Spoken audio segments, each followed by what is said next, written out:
विवादन स्वीकार करिए अभिनेंद्र का। अभी बजरंग बली ने सोने की लंका जलाई है, रावण वध बाकी है।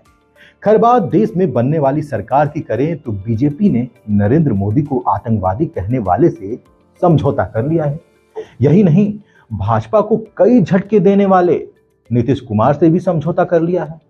अब लोग कह रहे हैं कि मजबूत चेहरे की कमजोर सरकार एनडीए के रूप में बन रही है। लेकिन एक बात है, नीतीश कुमार ने मनमोहन सरकार के दौरान झटका नहीं दिया। वो सरकार 10 साल तक चली। ये वीडियो थोड़ा लंबा हो सकता है, लेकिन अंत तक जरूर देखिएगा, कई राज खुलेंगे।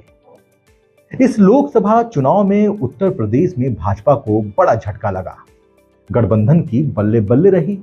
राहुल गांधी की न्याय यात्रा और अखिलेश यादव की समीकरण ने पूरा माहौल बदल दिया। सीएम योगी ने खूब रैलियां की, पीएम मोदी ने तो जान फूंक दिया, गाजीपुर में अमित शाह ने तो रोड शो कर दिया। लेकिन बड़ा सवाल यही है कि मोदी मैजिक और राम मंदिर के बाद भी उत्तर प्रदेश में भाजपा कैसे हार गई। लोगों का कहना है कि अहंकार और टिकट बंटवारे की नीति ने भाजपा की रणनीति को बिगाड़ दिया। उत्तर प्रदेश में रायबरेली और अमेठी के साथ कोई सबसे ज्यादा चर्चित सीट थी तो वो गाजीपुर की सीट थी, और गाजीपुर की जनता अब खुलकर कहने लगी है कि यह हार भाजपा के प्रत्याशी पारसनाथ राय की नहीं है, बल्कि मनोज सिन्हा की है। जी हां, जम्मू और कश्मीर के उपराज्यपाल, गाजीपुर के लाल महामहिम मनोज सिन्हा की। वो कैसे, तो सुनिए। चुनाव का आगाज हुआ। गाजीपुर में सवाल उठा कि अफजाल अंसारी के सामने कौन। खबर आई कि भैया मनोज सिन्हा को टिकट नहीं मिलेगा, तो अभी वो वहीं की जिम्मेदारी संभालेंगे। मनोज सिन्हा के बेटे के नाम की चर्चा होने लगी, लेकिन परिवारवाद और अनुभव की कमी ने अभिनव सिन्हा के रास्ते में बाधा डाल दिया। अब सवाल था कि फिर कौन। तब राधे मोहन सिंह और विजय मिश्र के नाम तेजी से चलने लगे। फिर अरुण सिंह का भी नाम जुड़ गया। अब राम मंदिर, मोदी लहर और गाजीपुर का सत्ता से सीधे जुड़े ना होना, इन नामों के साथ इसका मिश्रण हो गया और भाजपा समर्थकों की उम्मीद जग गई। राधे मोहन सिंह का नाम एक मजबूत राजनेता के रूप में लिया जाता है। वो लोकसभा चुनाव में अफजाल अंसारी को हरा भी चुके हैं। लोकसभा क्षेत्र में अच्छी पकड़ भी है उनकी, कई काम भी किए हैं। लेकिन समस्या ये थी कि उन्होंने सपा का साथ छोड़ तो दिया, भाजपा से करीबी भी बना ली, लेकिन भाजपा को ज्वाइन नहीं किया।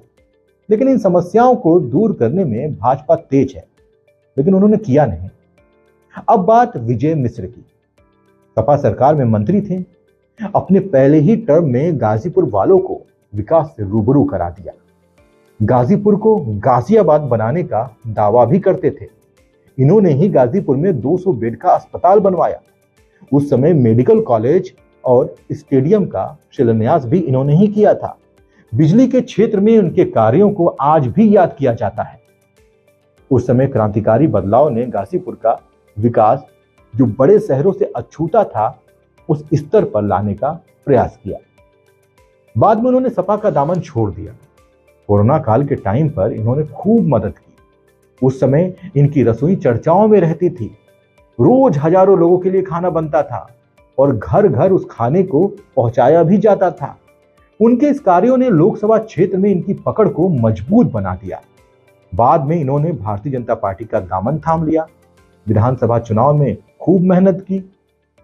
इनकी पकड़ भी गाजीपुर के सर्व समाज में है, चाहे वो सवर्ण हो, ओबीसी हो, दलित हो, हर समाज में इनके प्रशंसक आपको मिल जाएंगे। यहां पर भी भाजपा ने बड़ी गलती कर दी।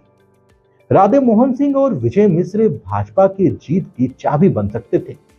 अब बात अरुण सिंह की करें। भाजपा से पुरानी दोस्ती है, जमीन पर पकड़ भी मजबूत है, लेकिन भाजपा ने नजरअंदाज कर दिया। सोशल मीडिया पर लोगों की प्रतिक्रियाओं ने मनोज सिन्हा पर कई गंभीर सवाल खड़े कर दिए। लोगों में चर्चा थी कि मनोज सिन्हा के बाद राधे मोहन सिंह और विजय मिश्र से बेहतर विकल्प कोई नहीं हो सकता था। लेकिन खबर आई कि टिकट पारसनाथ राय को मिल गया।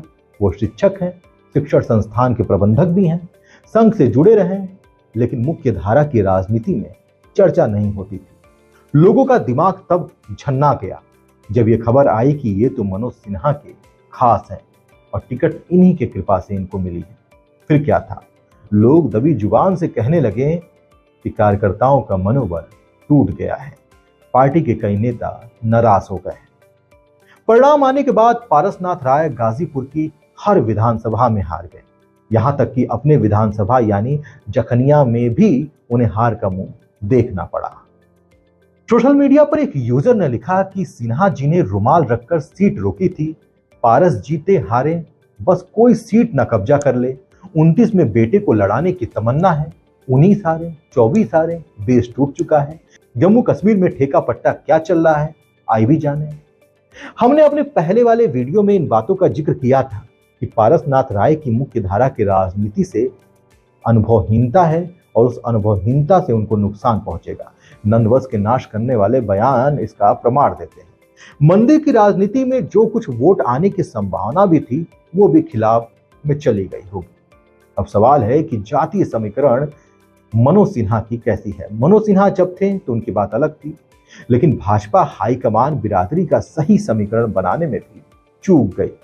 करीब 60,000 वाले भूमियार मतदाताओं की सीट गाजीपुर से भूमियार को पैरवी पर टिकट दे दिया गया, जबकि काफी अधिक भूमियार मतदाता बलिया में है। जहुराबाद क्षेत्र के बड़े बड़े गांव व करैल का इलाका बलिया में है, जहां से कुशवाहा या ओबीसी प्रत्याशी होने से ओबीसी का बड़ा वोट बैंक नहीं खिसकता और करारी हार का मुंह नहीं देखना पड़ता।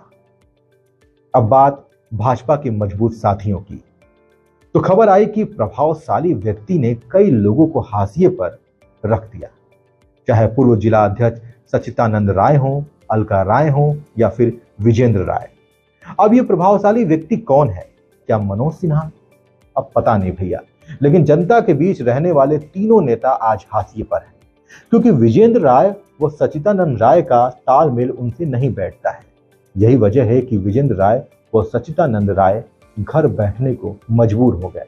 उन्हें लोकसभा तो छोड़ दीजिए, विधानसभा का भी टिकट अब तक नहीं मिला। अब आपकी क्या राय है, आप हमें कमेंट बॉक्स में जरूर बताएं। धन्यवाद।